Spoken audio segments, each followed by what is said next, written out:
Ali Almanak, jangan dibisukan bang. Anda sudah naik ke sini, silahkan. Anda mau bicara apa? Naik ke sini tapi membisu-bisukan diri sendiri.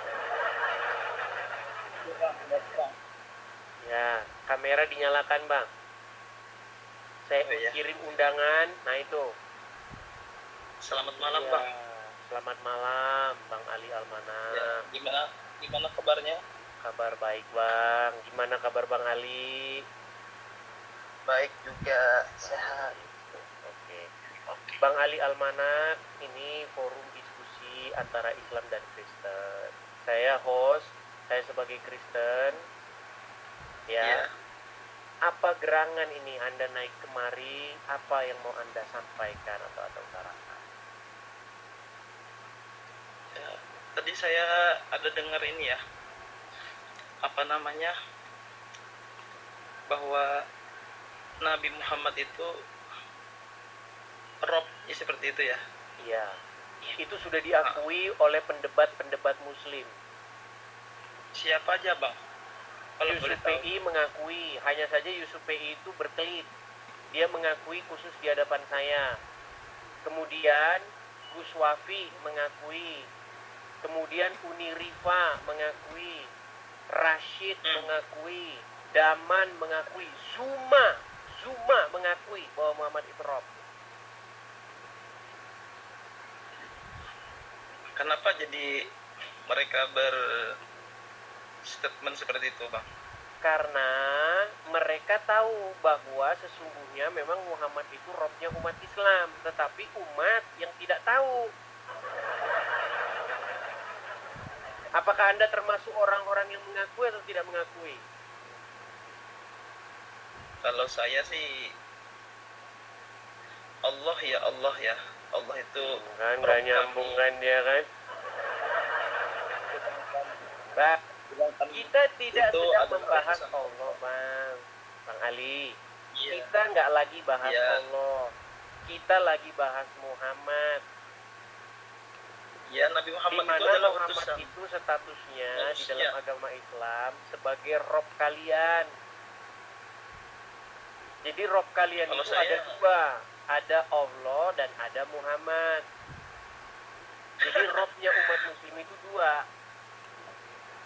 Kalau disama-samain sama Kristen ya? Nah ini makanya Anda tidak tahu.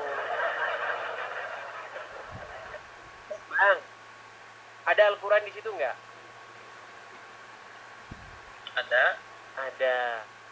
Ada nggak di dalam Al-Quran kata Robbi itu ditujukan kepada manusia? Sejauh ini yang saya tahu tidak ada sih. Tidak ada. Inilah karena orang itu tidak tahu isi Qurannya. Itu ada di dalam surat Yusuf ayat yang ke-23 di mana Yusuf berkata innahu Robbi, sesungguhnya Robbu. Nah kata Robbu itu, Robbi itu ditujukan Yusuf kepada seorang manusia.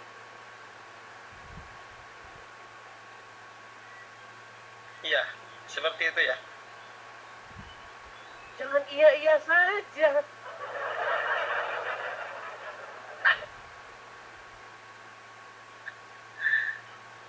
Ya. Terus? Nah pertanyaan saya, kenapa Yusuf memanggil suaminya Zulaika itu dengan kata-kata Robbi? Di Al-Quran bagian mana bang? Yang Oke, coba buka surat Yusuf ayat 23. Surah Yusuf. Kita harus mengulang lagi tema ini.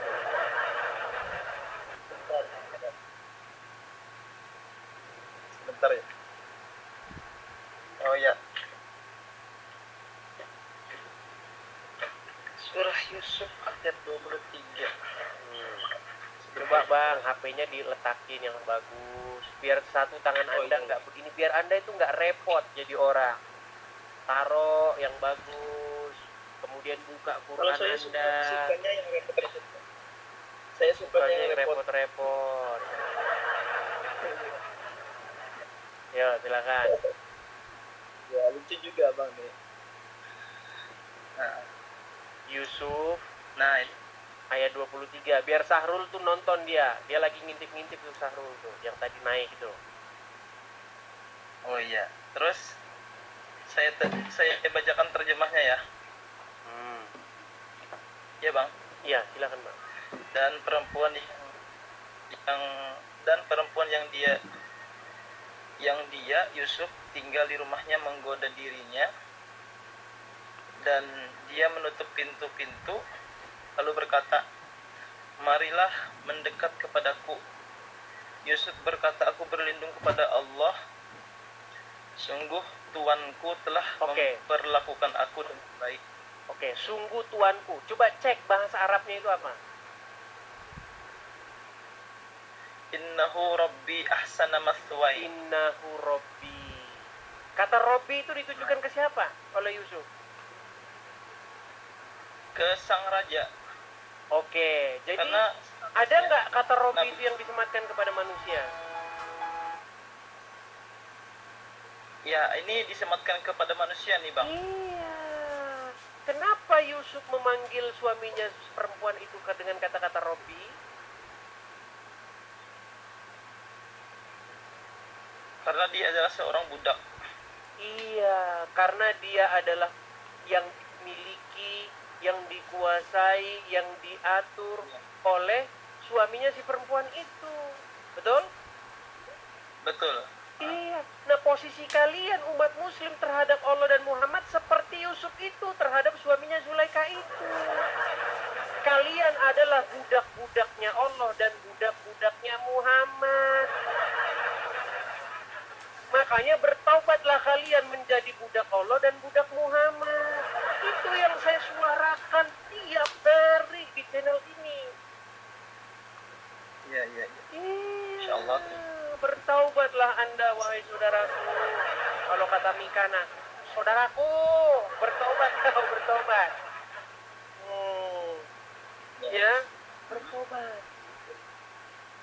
Coba sekarang saya tanya, bagaimana posisi umat muslim terhadap Allah dan Muhammad?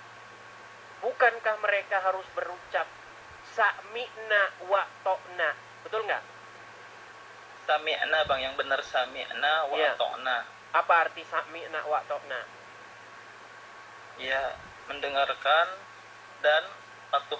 Iya, kami mendengar dan kami patuh. Itulah ucapan yang keluar dari orang-orang Islam jika Allah dan Rasulnya sudah menetapkan satu ketetapan. Betul? Betul. Iya, makanya kalian inilah budak-budak daripada Allah dan Muhammad. Jadi ketika saya bilang Muhammad itu Rob kalian, Allah itu Rob kalian, itu memang betul. Pemahaman itu adalah pemahaman yang sangat Islami, pemahaman yang Qurani. Dan itu sudah diakui oleh pendebat-pendebat senior kalian. Gitu loh. Itu ya, bang. Mungkin nanti lebih dalam lagi bang untuk memahami kata Rob di sini apa sih sebenarnya. Karena kalau kata-kata Rob yang lain bang, kalau kata-kata Rob yang lain itu beda tulisannya dan artinya pun berbeda bang. Intinya Allah adalah Rob kalian, Muhammad adalah Rob kalian. Jadi Rob kalian tuh ada dua. Jadi nggak usah lagi ngomong sama Kristen, hai karesteng, Tuhan kalian ada 3. Masih hebat kami ada 3, kalian 2. Cuma 1 bang. Gitu. Namun kan di Al-Quran ini tidak pernah dikatakan bahwa Muhammad itu adalah anaknya Tuhan seperti itu bang. Kalau kita berbicara mengenai anaknya Tuhan, memang betul. Muhammad memang bukan anaknya Tuhan, tetapi dia anaknya. Nanti kalau saya ngomong dibilang penista. Nah, kalau misalnya Anda marah, pernah nggak Anda dengar ungkapan kemarahan begini? Dasar anak setan lo. Pernah dengar ungkapan begitu nggak? Pernah sih. Oke. Anak setan, apakah berarti bahwa setan itu punya istri terus ngelahirin dia? Ya enggak bang. Enggak. Anak setan itu adalah sebuah kiasan, sebuah ungkapan bagaimana dia itu memiliki sifat setan. Jadi sifat setan itu nurun. Makanya ada istilah buah jatuh tak jauh dari tangkainya. Pohonnya. Iya. Jadi anak setan itu adalah ungkapan bagaimana seorang anak yang tabiatnya itu kayak setan. Itu semua bahasa-bahasa metafor, Pak. Memang Muhammad bukan anak Tuhan, sifat-sifatnya jauh daripada kebenaran. Gimana? Yang anak-anak Tuhan itu orang-orang Kristen. Kami, orang-orang Kristen, itu disebut sebagai anak-anaknya. Yesus disebut anaknya yang tunggal. Begitu. Sedangkan kami itu disebut anak-anaknya. Iya, kalau Jadi di kami kan di Islam kan. Jadi kadang-kadang Al-Quran itu mengeluarkan kosakata yang tidak tepat. Contoh misalnya, sesungguhnya telah kafirlah orang yang berkata bahwa sesungguhnya Isa itu adalah anak Allah. Maha suci Allah dari mempunyai anak karena dia tidak punya istri. Kan Quran gak nyambung. Bagaimana mungkin Quran mengira bahwa orang Kristen mengimani bahwa Yesus itu anak biologis?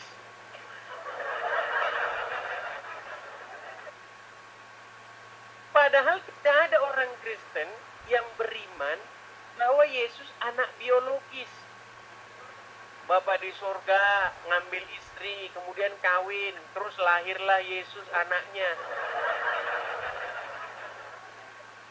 Nah, itulah yang Quran kira, itulah yang umat Muslim kira, yang dipahami oleh kekristenan, padahal tidak seperti itu.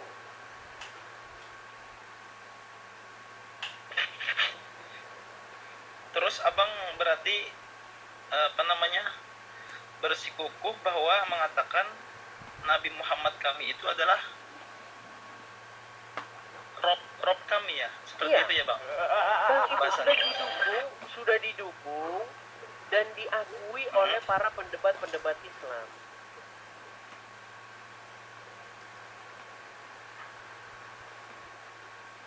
Sedangkan yang dimaksud dengan tuanku yang dalam surah Yusuf ini bukan Nabi Muhammad bang. Jadi gimana? Memang bukan Muhammad, aduh Tuhan. Bang, yang dimaksudkan Yusuf di situ. Yusuf itu kan tidak hidup sejaman dengan Muhammad. Yang dimaksudkan kata Rob di situ adalah suami dari si perempuan itu sendiri. Iya, si raja itu kan. Iya. Kenapa Yusuf menyebut suami perempuan itu sebagai Robnya?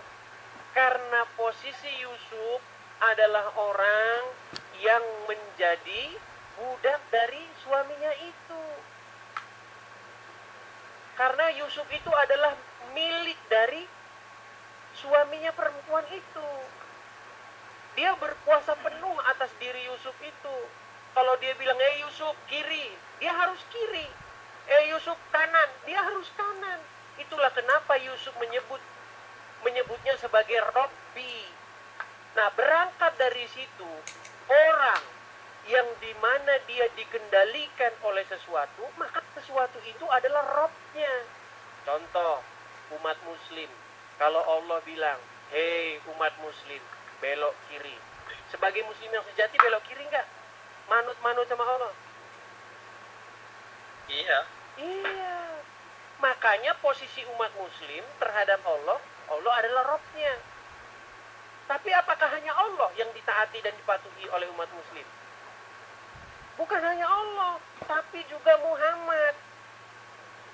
Karena tidak mungkin Anda patuh sama Allah tanpa patuh sama Muhammad. Bisa nggak Muslim patuh sama Allah tanpa patuh sama Muhammad? Bisa nggak? Karena yang menyuruh patuh kepada Nabi Muhammad itu Allah sendiri bang. Nah itu Ya. artinya Allah menyuruh supaya kalian menjadikan Muhammad sebagai Rob kalian. Yang menyuruh itu Allah sendiri, sekalipun saya percaya Allah itu karangannya Muhammad sendiri. Gitu. Sama itu bang dalam kekristenan. Siapa yang menyuruh mempertuhan Yesus itu? Siapa yang menyuruh menaklukkan diri kepada Yesus? Bapa di sorga sendiri. Karena ketika kita menaklukkan diri mempertuhan Yesus, sebenarnya secara otomatis kita mempertuhan Bapa di sorga. Makanya barang siapa yang taat tunduk kepada Yesus, sesungguhnya dia sedang tunduk dan taat kepada Bapa di sorga. Barang siapa yang dikendalikan oleh Roh Kudus, sesungguhnya dia sedang dikendalikan Bapa di sorga. Makanya ada istilah Tritunggal, Bapa, Anak, dan Roh Kudus. Tiga, tetapi ketiga ini adalah satu. Kalau di antara ketiganya itu siapa yang paling prioritas dalam menentukan sesuatu, Bang? Prioritas gimana? Kalau dalam Bible dikatakan kepala dari gereja adalah Kristus, dan kepala dari Kristus adalah the God, Bapa di sorga. Seperti itu. Jadi sebenarnya ketika Anda mengatakan kenapa kau Tuhankan tiga, sebenarnya kau menuhankan dua, itu loh. Tapi kami tidak pernah mengakui, Bang, bahwasanya kami menuhankan Iya, dua. karena kalian sudah ketutup, kalian sudah sama lemak sapi, sama lemak kambing, kepala kalian. Gitu loh, Bang. Jadi betapa indahnya kalau kita saling memahami gitu loh. Jadi besok-besok tujuan saya membuat diskusi ini supaya orang muslim itu besok nggak ngomong lagi, jangan kau menuhankan manusia.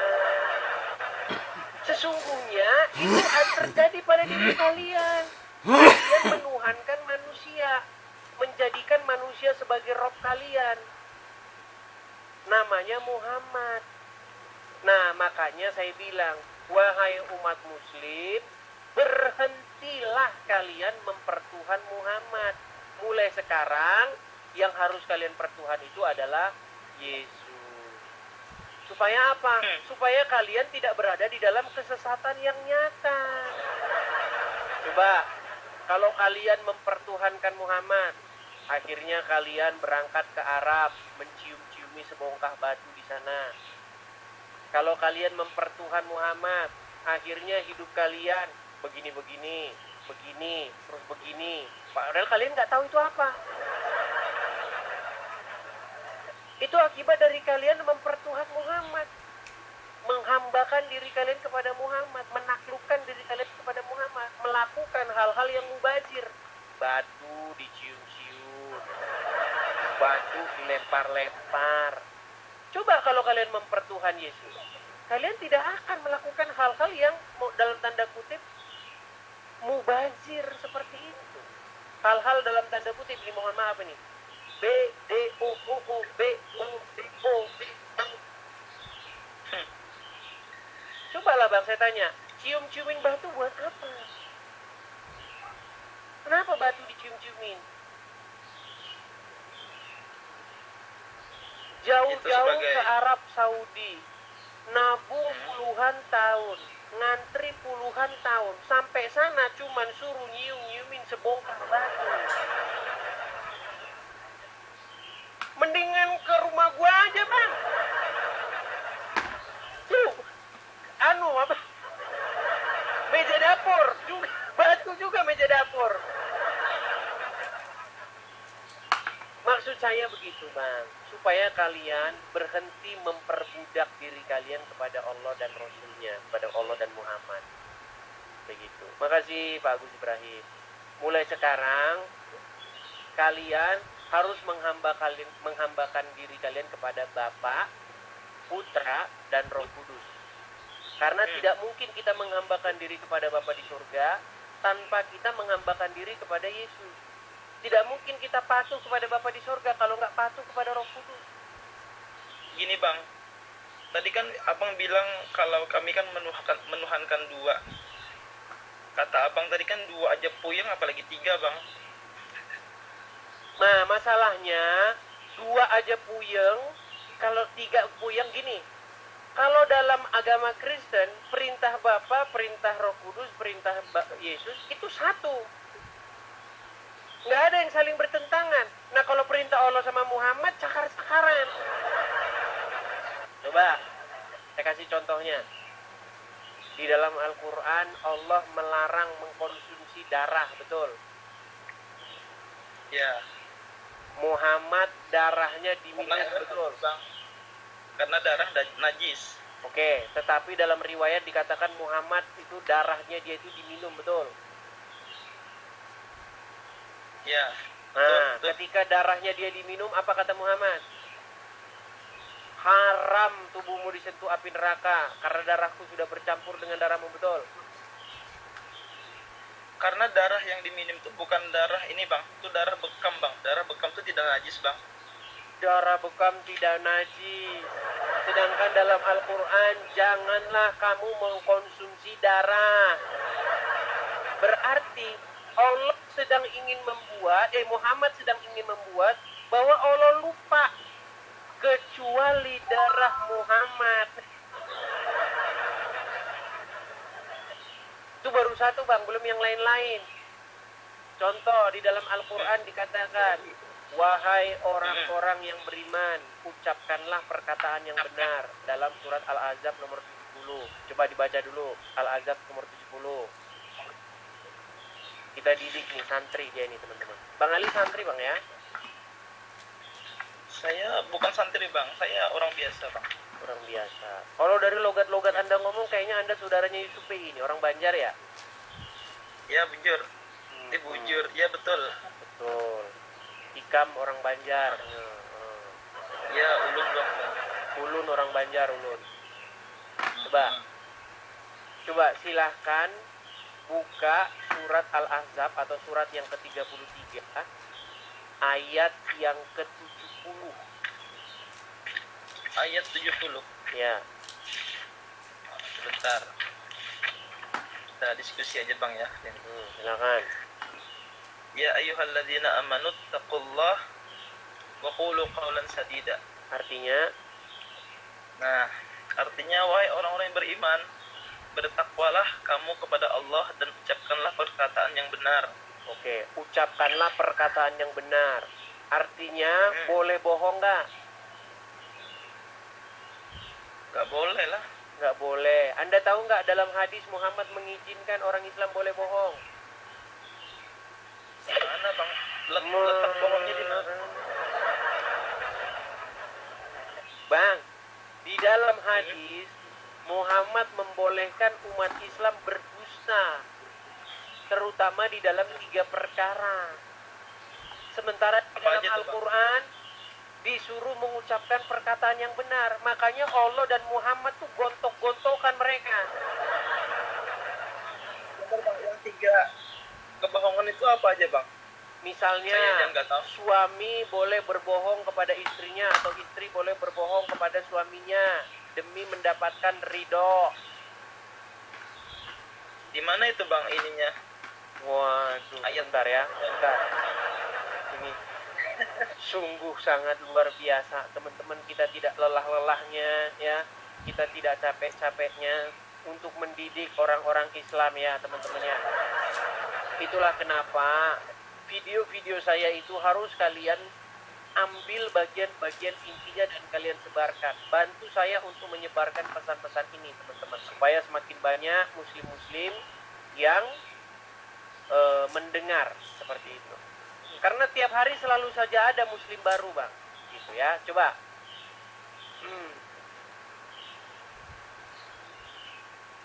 Bentar. Ya. Anda belum pernah tahu bahwa Muhammad mengizinkan boleh berdusta dalam 3 hal, ya? Gak ada, Bang. Oke, baik. Saya putarkan, coba Bang dengarkan, ya. Bolehkah kita bohong demi kebaikan? Boleh bohong 3. Pertama, mendamaikan orang yang berkelahi. Kedua, pada saat jihad perang menolong orang Islam dari kejaran musuh. Ada tadi dia masuk sini. Betul, nggak ada. Boleh. Yang ketiga, mendamaikan rumah tangga. Boleh bohong dalam 3 hal, kan? Sedangkan dalam Al-Quran, ya ayyuhallazina amanu, wahai orang-orang yang beriman, ucapkanlah perkataan yang benar. Betul? Betul. Iya. Tetapi kalian lebih patuh dan lebih tunduk kepada Muhammad, sekalipun Muhammad menghalalkan apa yang diharamkan Allah. Muhammad itu berkali-kali melegalkan apa yang dilarang dalam Al-Quran. Coba, menurut Al-Quran, orang yang berbohong itu adalah orang yang tidak beriman. Tahu ayatnya? Apa itu, Bang? Baik, saya akan tunjukkan ayatnya di mana dalam Al-Quran menyatakan bahwa orang yang berbohong, berdusta adalah tanda-tanda bahwa seseorang itu tidak beriman. Bentar ya. Saya bukakan ayatnya. Coba abang buka Quran surat yang ke